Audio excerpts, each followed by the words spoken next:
Oi, gente, boa noite, tudo bem? Então, hoje nossa aulinha online, né? Então, como que funciona para quem nunca fez aula online, tá? Eu vou fazer a aula aqui, vou deixar o material de apoio para vocês e depois tem atividade que tem que ser entregue até a próxima aula, ou seja, até a próxima quarta. Pode ser no meu e-mail ou pode trazer presencial também, pode me mandar foto, que daí conta como presença e como pontinhos, tá bom? Então, nossa aula de hoje é mais light também. Quarta-feira volta a nossa programação normal. A gente vai falar mais de contas, né? Vai ser importante, então, quarta-feira não faltem, principalmente para o trabalho, tá? Trabalho que a gente tem que fazer dia 19, se eu não me engano, né? Então, depois do feriado, tá, gente? Então, só deixa eu confirmar se é dia 19 mesmo. Isso. Então, nós temos mais ou menos aí umas 2, 3 semanas para conseguir fazer, né? Acho que dá tranquilo. Então, a gente vai ter a nossa aulinha de parte financeira, tá bom? Hoje a gente vai falar sobre tipos de pets para cada família. Então, lembrando, né, que o conceito de família não pode ser limitado a laços sanguíneos. Então, casamento, adoção, então é qualquer grupo de pessoas ali baseada na confiança, pode ser encarado como família. Então, tem pessoas que moram ali com colegas, com amigos, tudo isso é um tipo de família também, né? Divide uma casa. E no momento que a gente vai adotar um pet, isso é legal para vocês saberem, para indicar, né? Justamente porque no momento que a gente vai adotar um pet, se a gente mora numa casa com outras pessoas, todos têm que estar de acordo, né? Então, uma família pode ser ali um casal, pode ser um casal com filhos, pode ser ali uma criança com a mãe, uma criança com o pai, um pet junto, uma pessoa só o seu pet, pode ser ali essas crianças de diferentes tamanhos, pode ser famílias ali com avós, né, sem pais. Então, qualquer ali, laço de pessoas possa ali ser considerado um tipo de família, tá bom? E eu coloquei aqui exemplo, né, de pets específicos ali mais indicados para cada tipo de família. Não tô falando, nossa, só esse tipo. Não, é mais indicado para esse tipo de família, né, que se adapta melhor à rotina, tá bom, gente? A gente sempre tem que considerar, então, sempre quando alguém vem conversar com vocês, eu quero adotar um animalzinho, quero, né, o que você me indica? Sempre tem alguém que pergunta, tá? Sempre tem que considerar os gastos, que a partir do momento que você vai pegar um animal, a gente vai ter certos custos, seja com ração, seja com os remédios, com vacinas, brinquedos, né? Enfim, gastos com pet shop, dependendo do paciente. É um animal mais peludinho, precisa de banho e tosa, ou não, dá para dar banho em casa, mas a gente tem gastos com shampoos. Se precisar ficar doente, eu vou ter condições de levar no veterinário, porque não adianta nada, né? A gente pegar, eu tenho o bichinho, não tá doente, eu não posso levar, deixo ele com dor, deixo ele passando mal, definhando em casa.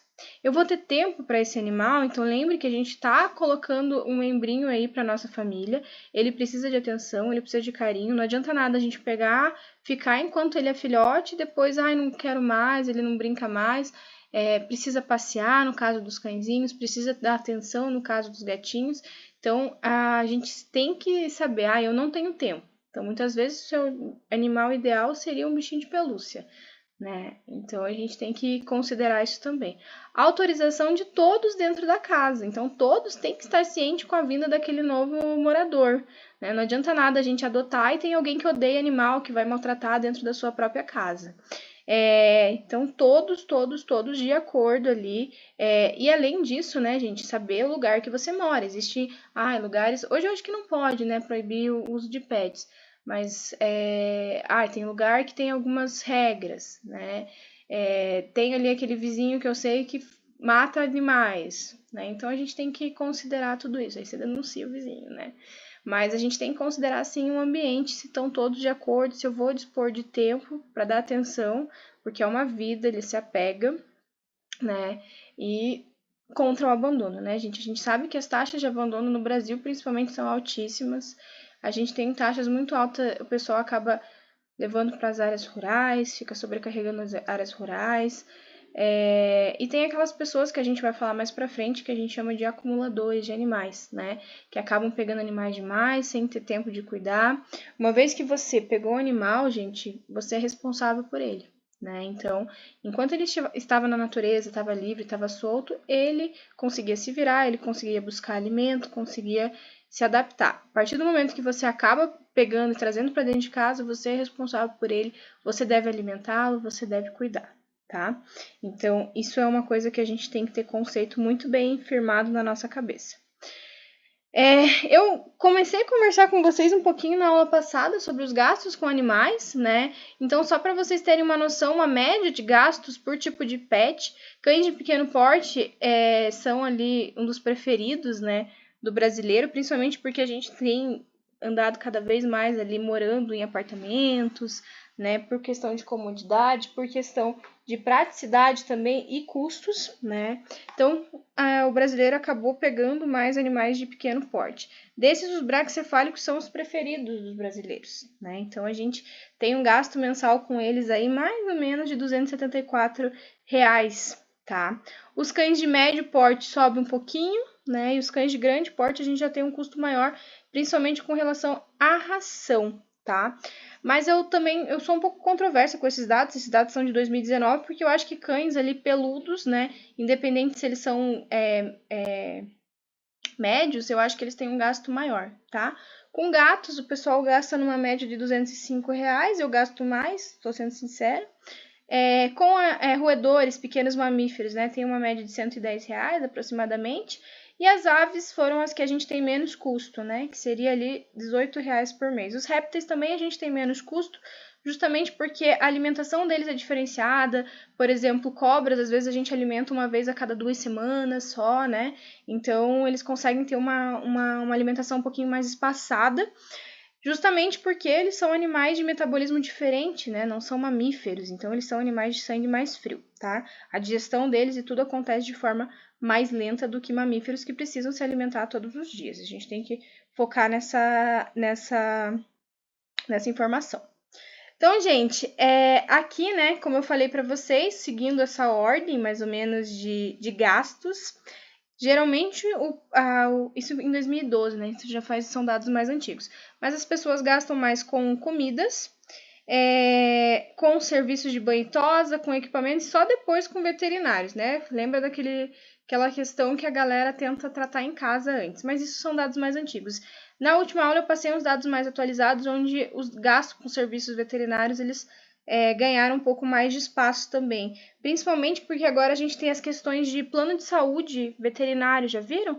Isso é bem legal, tá? Tá começando agora, ainda tá bem recente, mas o pessoal, assim como a gente tem planos de saúde para humanos, o pessoal tem feito planos de saúde para veterinários, com vários tipos ali, porque hoje, né, a gente faz exames que englobe castração, vacinação anual, então acaba colocando na balança, como a gente tem trocado papéis, trocado valores, justamente ali, as famílias tentando não ter filhos, né, isso acabou mudando um pouquinho no nosso ambiente, né? No nosso ambiente aí familiar, tá bom? Então a gente tentou ali sair um pouco daquela questão de ter filhos e acabou colocando os pets no lugar e com isso cresceram muito o número, né? A busca por planos de saúde veterinária, até porque, né, os gastos são muito caros. A gente tem aquela questão de que não existe hospital público no Brasil, existem 3 hospitais públicos, né? Mas daí a gente entra numa discussão que a gente pode falar em sala de aula, né? E o hospital público? Dá jeito, as pessoas conseguem comportar todas as pessoas? Como é que fica a questão do veterinário particular? Então, sempre tem esse impasse por aí. Eu acho que a gente tem hospital público em Porto Alegre, no Rio e em São Paulo. Eu não sei se tem no Rio, na verdade. Estou na dúvida se é Rio ou Belo Horizonte. Eu sei que São Paulo e Porto Alegre a gente tem. Gente, então, ração, né, sempre disparado aqui, tá? Esse dado aqui é um pouco mais recente, mas basicamente a gente gasta muito mais com cão do que com gato, né? O gato é um pouquinho mais tranquilo, apesar da ração de gato ser mais cara que a ração de cão. Os donos de gato, pelo gato não sair, né? O gato ficar dentro de casa, não ter contato com outros animais, a gente acaba ali não vacinando tanto, não faz tanto vermífugo. Olha a diferença de vermífugo 1%, né? E 9% pro gato, né? E o cachorro. A vacina também, a gente vacina menos. Por ele não sair, ele acaba não tendo contato com pulgas, então a gente não faz todo mês, como a gente faz, olha aqui, no cachorro, né? O veterinário, olha, tá meio a meio. Por quê? Porque dono de gato é louco, né? Então, fica nesse padrão, tá bom? E o banho e tosa, mais logicamente em cães, né? A diferença é que a gente quase não faz banho e tosa em gato, então, e o banho e tosa encarece bastante, né? Por isso que ter gato é um pouco mais barato do que ter cão, tá? Apesar da ração ser mais cara. Geralmente, isso aqui é um levantamento que eles fizeram, né? Os tutores de gatos são mulheres, a maioria, e os de cães são homens, tá? Então, 79%, né? É bastante. Geralmente aqui, gente, o gasto mensal ele é reduzido no gato, já expliquei o porquê, né? E a gente tem classes mais abastadas também. O mercado pet, isso aqui eu falei para vocês, eu achei que esse slide especificamente estava na aula passada, mas eu comentei um pouquinho com vocês, que o mercado pet está muito aquecido. Então, na pandemia, quando a maioria das empresas acabaram falindo ou fechando, a gente teve um aumento de 33% de novos negócios na área do pet, tá? E olha o crescimento que teve. Então, no início da pandemia, né, primeiro semestre aqui a gente teve uma quedinha, tá, de 13.700 para 13.400, mas foi bem pouco. Depois, já ali um semestre depois, a gente subiu para 19 mil, foi muita coisa, né? Teve uma quedinha aqui também no primeiro semestre de 2022 e isso veio aumentando agora até 2023, tá? Então, o nosso mercado cresceu bastante, cresceu cerca de 33% de 2019 para cá. Então, é muita coisa, né, gente? Enquanto, principalmente alguns outros setores aí, né, têxtil, até alimentar, né, acabaram ali fechando, falindo, o mercado pet está em alta, justamente por quê? Porque com a pandemia as pessoas acabaram adotando mais animais e procurando ali conhecimento nessa parte. Então eu coloquei aqui alguns prós e contras de se ter um animal dentro de casa, né? O prós ali, então a gente benefício justamente para crianças, ajuda a controlar a agressividade, ajuda ali a desenvolvimento da própria criança, né? A gente consegue ali o conceito de vida, de nascimento, de reprodução, de viver e de morrer, tá? Eles também auxiliam crianças ali na comunicação, reduz ali alergias e outras, né? Vivendo desde pequenininho de criança, em contato com animais, tem uma redução de alergias e qualquer problemas de pele ali bastante, tá? Então, a própria criança tem uma responsabilidade, não só a criança, falo de adulto também, né? Felicidade, contato, cuidado, combate depressão. É muito bom para idosos também, então eles acabam tendo uma rotina, tendo companhia, tornando as pessoas mais ativas, tem que sair passear, tem que cuidar, tem que ter uma rotina. Idoso gosta de rotina, né? Então, e sempre tem essa questão, eu tenho que levar a passear, tenho que levar a fazer xixi, tenho que limpar a caixinha de areia, tá? Contra, exige ali um tempo, né? Você tem que estar um tempinho com o seu companheiro. E não é só um tempo para dar comida, gente.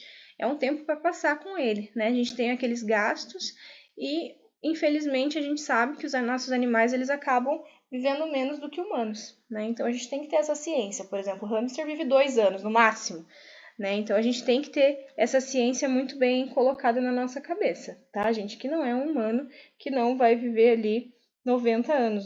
Não sei se for uma tartaruga, um papagaio, alguma coisa assim, tá bom?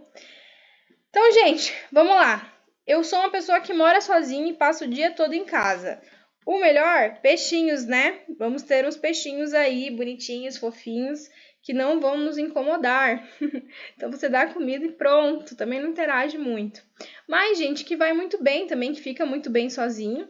Além do gato, né? Você volta para casa, você vai ter que dar uma atenção para ele, mas o gato ele vai depender um pouquinho mais de atenção, porque é um mamífero, é um animal super sociável, então, a hora que chegar, você vai ter que passar tempo com seu gato. O que vai muito bem também seriam os répteis, tá? Pode ser aqui iguanas, lagartos, tartarugas, cágados, né? Então, eles acabam não sendo tão interativos, porque eles não são mamíferos, mas eles se adaptam bem, passam bem se você tiver um terrário bonitinho, fofinho.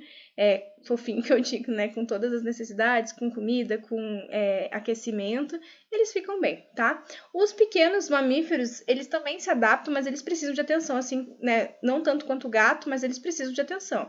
Então, essa é uma chinchila vai bem, fica bem ali, mas ela precisa de atenção, precisa estar com você depois, tá? Não adianta nada você chegar em casa e achar que você vai dormir, você precisa dar atenção pro seu animal. Quero dormir, não quero interagir muito, peixinhos, tá bom? Ou animal de pelúcia, né? A gente sempre tem os animais de pelúcia. Então, eu moro sozinho, tenho home office, fico em casa o tempo todo, quero companhia, não gosto de estar sozinho. Os cães vão bem, tá? E eu recomendaria algumas raças um pouco mais calmas, mais tranquilas, né? Nosso bacezão aqui, Basset Hound. O Shih Tzu, ele tá tranquilo. O filhote, ele é um pouco mais elétrico, né? Mas ele comparado com o Lhasa, eu acho que ele é um pouco mais tranquilo, tá? Ou nós sempre temos eu acho assim que perfeito, maravilhoso, são os gatos. Para quem tem home office, eles são companheiros, eles não vão querer atenção toda hora, não vão querer chamar a tua atenção. Lógico, no momento que eles querem carinho, vão incomodar, mas eu acho que eles são perfeitos, tá? Para esse pessoal que mora sozinho, quer uma companhia, que quer fazer um home office, né? Um casal jovem, ativo, que gosta de fazer trilha, fazer caminhada, ir para parque, correr, passear, sempre temos os cachorros. Não tô ignorando os gatos, não, tá, gente? Também vai bem. Mas, lógico, os cachorros combinam mais com esse tipo de casal. E os casais jovens, a gente tem um levantamento que a gente tem um aumento. Eita, aqui. Com os bulldogs, tanto o bulldogão quanto o bulldoguinho, né? Os bulldogs estão à preferência. Eu falei para vocês que esse ano eles passaram os labradores nos Estados Unidos. Então, também na Europa eles estão de preferência. E no Brasil tá disparado, gente. Tá uma febre de bulldogs, né? Principalmente o francês eu coloco aqui porque ele é pequeno, ele não é muito grande. E ele é muito sociável, né? Eles se dão bem com outros animais, com pessoas. Então, eles têm os problemas braquicefálicos que vocês já estão cansados de ouvir a prof falar do meu preconceito. Porém, eles vão muito bem, tá? Principalmente em apartamento, assim, né? Não são grandes, não depende de tanto espaço. Os nossos galguinhos vão bem também, tá? Eles estão bem ativos, gostam de passear, gostam de brincar, interagem com o dono, são carinhosos, então vão bem também, mas eles não estão caindo tanto no apreço popular, né? Quanto o Bulldog, que virou a raça da moda. Animais para pessoas idosas, né? Que moram sozinha. Então, um casalzinho de idosos vai muito bem esses animais mais tranquilos. Idosos gostam bastante, interagem bastante com passarinhos, com aves, né? Então, para pessoas idosas que gostam de animais, que cuidam de animais, as aves vão muito bem. Antes a gente tinha uma febre de canários, canarinho belga, de periquitos. Hoje a nossa febre maior para aves seria a calopsita, né? A calopsita eu acho que ela interage melhor, ela quase conversa, ela canta, você pode ensinar musiquinhas, então eles adoram, tá? E não depende tanto carinho, tanto amor, tanto fica ali o tempo todo, né? Elas são carinhosas, são fofas, mas não é como um cachorro que é atenção toda hora, ou um gato que vem e começa a dar umas mordidinhas em você se você não der atenção, né? O gato vai muito bem para idoso também, tá? Porque não precisa ir sair passear, então é mais tranquilo, mais sossegado. Gostam de dormir, são mais preguiçosos, então o gato dorme cerca de 16 horas por dia, né? Um gato normal, então dorme bastante. O idoso também geralmente adora tirar aquelas sonecas, então eles vão muito bem com idosos, tanto aves quanto gatinhos, tá? Ou a gente tem aquelas raças um pouco mais tranquilas. Não vou dar um labrador, um golden para um casal de idosos, um golden filhote que vai destruir tudo, né? O piquinês, eu falo que é um cachorro que já nasce velho, né? Então ele já nasce com preguiça, gosta de dormir, ele parece um bichinho de pelúcia, ele gosta de come e vai dormir, né? Então o piquinês é uma raça que eu sempre recomendo para pessoas idosas. E é um cachorro, quem gosta de cachorro, né? E não consegue ficar saindo passear muito, não é um cachorro assim super ativo, tá? Família com crianças pequenas, então a gente tem que cuidar. Eu quero colocar um parênteses aqui para vocês, tá? Crianças abaixo de 4 anos, eu não recomendo filhotes, tá? Então, não deem filhotes para crianças abaixo de 4 anos. Eu vou até estender 5 anos aí, tá? A gente vê inúmeros acidentes, inúmeros. Já vi ali, a criancinha estava brincando com os filhotinhos de gato e colocou na geladeira, os gatinhos morreram de frio, tá? Isso já vi eles querem dar banho, vão lá e afogam os filhotes, tanto de cachorro quanto de gato, eles morrem afogados. Então, assim, as crianças não fazem por mal, tá? Elas estão brincando, mas elas são muito novinhas, elas não têm noção até quando, e como eles são filhotes, eles não conseguem se defender. Porém, animais já adultos, gente, eu super recomendo para crianças, principalmente cães de raças grandes. Eu coloquei aqui o pastor, mas quem vai muito bem aqui é o Pitbull, American Bully, né? Eles adoram bebês, é uma raça criada para ser babá, então eles vão muito bem, eles ajudam, né? A criança vai apoiando, eles ajudam a andar, tá? Eles brincam junto. Tem vários e vários vídeos de gatos adultos também cuidando de bebês. Esse aqui é um exemplo, o neném estava tentando subir aqui na varanda, o gato não deixava, tá? Tem um vídeo muito legal de uma gatinha que o neném, a porta abriu e era uma escada, e o neném foi descer, ele ia cair a escada, o gato deu uma voadora pro neném, assim, cair pro lado e não ir pra escada, e pegaram nas câmeras, né? Fora, assim, gente, defendendo, né? Teve um vídeo que viralizou do cachorro defendendo a criança. Então, assim, tem vários instintos protetores. Crianças abaixo de 4 anos, então, eu recomendo animais adultos, independente da raça de cães, gatos. Só deixem animais adultos, não deem filhotes para esse tipo de criança, né? Famílias com crianças um pouquinho maiores, então, né, 7, 8, 10 anos aí, é super massa ter animais, principalmente cães, né? E aqui eu destaco essas raças mais dóceis, né, que a criança adora e ativa, né, para acabar com a energia da criança e do cachorro, que você não vai aguentar. Então, assim, cachorros grandes, né, o labrador, o golden, o border collie, todos esses vão muito bem para crianças, tá? O labrador e o golden eu acho que são disparados as melhores raças. Porém, se você quer ensinar algum tipo de responsabilidade, que os pequenos roedores vão bem também, coelhinho vai bem, né?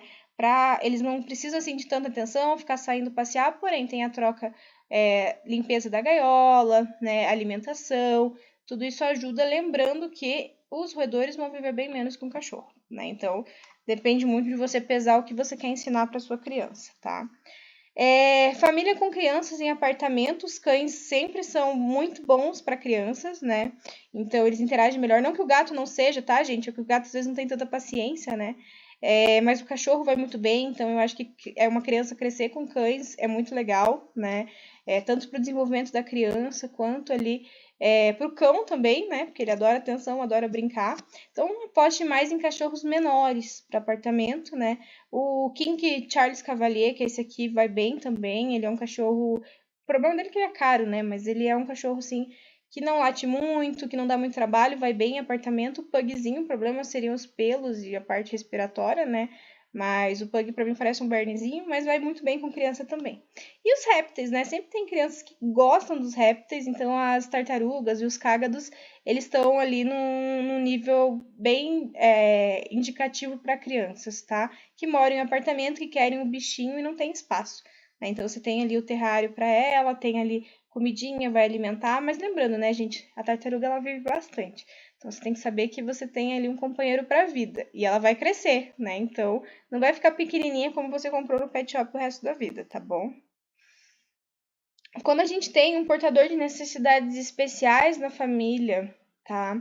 Então, os cães, eles ajudam muito nesse processo, né, de adaptação. Então, tem algumas pessoas, inclusive, que acabam, né, tendo problemas de autoestima por questão ali da deficiência, seja ela qual for. E os cães, eles auxiliam, né? Sem contar que a gente tem o trabalho, né? Cães de trabalho, a gente vai ver alguns vídeos aqui também. E esses cães de trabalho, eles são treinados para identificar certas questões.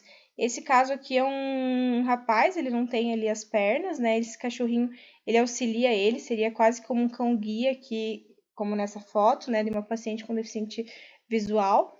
Então, além disso, a gente tem muitos outros tratamentos, né? Treinamentos específicos dessas raças, principalmente. A gente, às vezes, tem um pastor, mas principalmente o labrador é muito cão de trabalho, né? E a gente tem a utilização deles, por exemplo, para treinar para identificar diabetes, ali paciente que auxilia. Até a gente tinha uma aluna que ela trazia às vezes o cãozinho dela em pacientes que têm ansiedade, sabe? Então a gente tem um trabalho bem legal por parte desses cães. Eu tenho uma amiga minha que eu posso pedir para ela falar um dia com vocês, né? Vou dar uma palavrinha, que ela tem um projeto que é muito bacana, que é o projeto Amigo Bicho, onde eles levam cães nos hospitais, principalmente no Hospital Pequeno Príncipe, com as crianças, né? Crianças com câncer. E eles fazem esse trabalho ali que a gente chama pet terapia. Eles ali, a pessoa tá nervosa, tá estressada, tem um diagnóstico, tá fazendo tratamento, não tá tendo resposta, aí de repente ver o cãozinho assim é uma coisa muito bacana, né? Então acho que dá uma distraída, a pessoa fica mais feliz, auxilia no tratamento, então é bem bacana isso. Pessoas que tem alguém com alergia na família, né? Alergia a pelo. Existem alguns animais que são hipoalergênicos, tá? Por incrível que pareça, o Poodle e o Schnauzer, a gente acha que são raças muito peludas, que vão ter queda de pelo. O Poodle quase não tem, quase não vê o pelo do Poodle caído no chão, tá? Então, eles são bem indicados para pessoas que têm alergia a pelo. Eles são mais peludos, porém, não tem aquela perca de pelo na casa, sabe? Espalhado. Isso é uma vantagem dessas duas raças. Então, a duração do pelos deles é muito mais larga, mais longa, do que, por exemplo, num pug que perde pelo a cada 10 dias, menos até, né? Então, a troca deles, aí eles vão trocar pelo a cada 35 dias, né? Então, é muito melhor. A gente acha que esses animais peludos têm uma queda de pelo maior, mas é um mito, tá? Quanto menos peludo, menos pelo curto, né? Uma maior queda de pelo aí no ambiente, tá? Então aqui eu achei um quadrinho bem fofo, né? Os benefícios de ter um animal de estimação. Então a gente tem um benefício em relação à socialização, ao alívio do estresse. Garanto que vocês aí já chegaram estressados em casa, daí vem o cachorrinho abanando o rabo, o gatinho vem te receber. Você até respira melhor, né? Então dá aquele ânimo. Tá passeando, começa a conversar com as pessoas na rua. Ai, olha seu cachorro, eu também tenho. Que raça que tem? Isso é só pra conversa de dono de cachorro, né? O dono de gato nunca pergunta que raça que é teu gato. Eu tenho um gato, eu também. Que cor que é o teu, né? Ele tem uma importante função de combate à depressão. A gente vai ver mais sobre isso também. Incentiva a prática de atividades físicas, então só de passear, de sair, de caminhar, de sair de casa, né? Responsabilidade, trocar areia, alimentar, né? E diminuir a solidão. Então, com isso a gente sabe que os humanos cada vez mais aí têm problemas psicológicos, né? E ele auxilia no combate. Eu coloquei esse destaque aqui, né? Da capacidade que os pets têm de auxiliar no tratamento da depressão. A gente sabe que a depressão é uma doença, a doença do século XXI, né? Tem inúmeras pessoas, eu não sei se aqui entre nós temos alguém que tem depressão ou todo mundo já conhece alguém com depressão. Então, os pets, eles têm a capacidade de reduzir os pensamentos negativos na nossa vida, tá? Então, estar perto deles nos traz alegria, né? Só de estar ali. E você não se sente sozinho nunca, porque, por exemplo, o cachorro vai querer ficar do seu lado. Não sei se alguém já teve gato, que você estava mal, o gatinho veio, né? Então, só de ter uma responsabilidade, ter uma rotina. Então, eu tenho um intuito da minha vida. Minha vida não é um vazio completo. O intuito eu preciso viver para alimentar meu animal, né? Tem que ter uma rotina, tem que manter ele bem, tá? Isso é um incentivo para as pessoas continuarem vivendo, né? Além do que, o animal precisa brincar, ele vai estimular a brincar, você tá triste, não quer, ele vem lá atrás da bolinha, né? Então, auxilia nesse alívio dos sintomas, tá? Os bichinhos mais clássicos, a gente sabe que são o cachorro e gato, que eles interagem muito bem, né? Além disso, a gente sabe que no primeiro dia eu falei que da interação ali a gente tem a liberação da ocitocina. Lembra da ocitocina? Que é o hormônio do amor, da felicidade, né? Ouvir o ronronar dos gatos também alivia a ansiedade. Se você começar a prestar atenção, todo aquele mundaréu de coisa acaba desaparecendo, tá? Eu queria deixar, não sei se vocês já viram esse livro, e tem um filme também, Um Gato de Rua chamado Bob. Eu tenho a trilogia, então tem 3 livros, eu já li, já vi o filme. É muito fofo. Bob morreu, acho que ano passado ou ano retrasado. Esse rapaz aqui, ele é inglês, ele era um usuário aí de drogas pesadas, ele tava assim em depressão, tava muito envolvido nas drogas, ele era músico de rua, e assim, ele tava acabado, sabe, gente? Nada melhorava, ele tava completamente acabado. Começou várias vezes a tentar sair das drogas e tinha recaídas, e de repente ele acha um gatinho de rua, o gatinho de rua entra dentro lá do apartamento dele, e ele começa a alimentar o gato.